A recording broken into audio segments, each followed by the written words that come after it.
And as support for the coalition falls, the infighting is only escalating after the Nationals dumped its controversial net zero policy. Live now to political reporter Isabel Mullen with the details from Parliament House in Canberra. Izzy, good afternoon. So where does this leave the Liberal Party?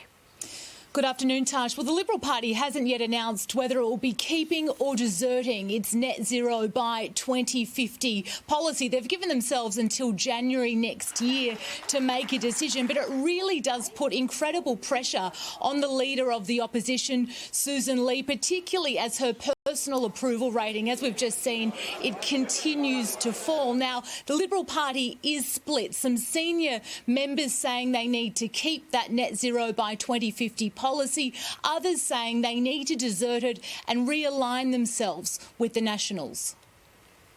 I am very strongly of the view that we need to reject net zero. I'm very much hoping that we follow the Nationals. I hope we can stay together.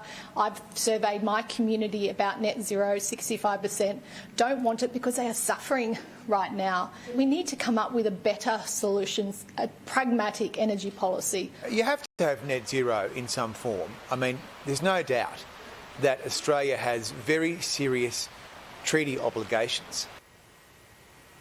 The net zero by 2050 policy was a big part of the reason that Barnaby Joyce announced that he'd be leaving the Nationals and he wouldn't be recontesting the seat of New England at the next election. The Nationals, as we know, they've now dumped that policy. But earlier this morning on 7's Sunrise, Barnaby Joyce didn't sound like it would be enough, that the Nationals dumping the policy would be enough, rather, to keep him in the party.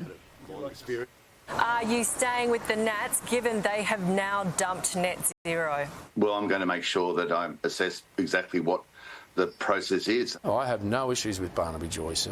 I have no animosity towards him, and in fact, I want him to come back. A really tough time for the coalition. Liberal Senator Dave Sharma saying it is time that the Liberals reconsider their marriage with the Nationals. Tash. Izzy, thank you.